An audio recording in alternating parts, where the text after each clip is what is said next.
Medal பூரா எங்க medal காட்டு. என்னென்ன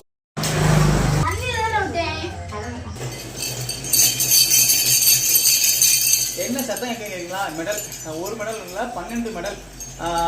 12 மெடல் வந்து ஒரு கிலோ வாங்கியிருக்கு. இதை வந்து எல்லாமே போட்டியில் கலந்துக்கிட்டு வாங்கியிருக்காங்க. ஆமாங்க, பேச்சு போட்டி, ஓட்டப்பந்தயம், நல்லா படித்ததுக்கு, அப்புறம் லீவு போடாமல் ஸ்கூல் தொடர்ந்து போனதுக்கு மொத்தம் 12 மெடல் வாங்கிட்டாங்க. இது பூராமே அவங்க வாங்கலாம். எதுக்காக அப்படின்னா அது போக என்னன்னா அவங்க அப்பா வெளிநாட்டில் இருக்காங்க. அந்த பிள்ளையோட பேர் வந்து ஹரிணி. ஆமாம், நம்ம நாகமலை புதுக்கோட்டை பக்கத்தில் இருக்க மணப்பட்டி. ஆமாம், அவங்க எழுதின கவிதை பாருங்க. அவங்க அப்பா வெளிநாட்டில் இருக்காரு, அதை நினைச்சு எழுதின கவிதை பாருங்க. எனக்கே ரொம்ப பிடிச்சிருந்துச்சு பாருங்க. அப்பா, கண் இமைக்கும் நேரத்தில் நீ வருவாய் என உனக்காக காத்திருப்பேன். அப்படி வந்தால் என் கண்களை விட்டு விலகி விடாதே.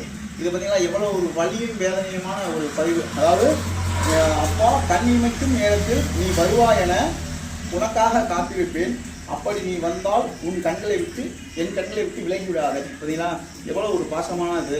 அப்போ வந்து வெளிநாட்டுக்கு நம்ம சம்பாதிக்க போகிறோம். ஆனால் பாசங்கள்லாம் வந்து பிள்ளைய வந்து எவ்வளோ மனசில் அப்பா நினச்சி ஒரு ஃபீல் பண்ணி வச்சுக்கணும் தெரியுமா. அதனால் பெண் பிள்ளைகள் வந்து அப்பா பிள்ளைகளே சொல்லலாம். ஆமாங்க, அப்போ இன்னொரு கவிதை இருக்குது. அப்பா நீ தான் எனக்கு எல்லாமே அப்பா அப்படின்னு சொல்லி வச்சுருக்கு. அவங்க நிறையா கவிதைகள் எல்லாம் போட்டு வச்சுருக்கு.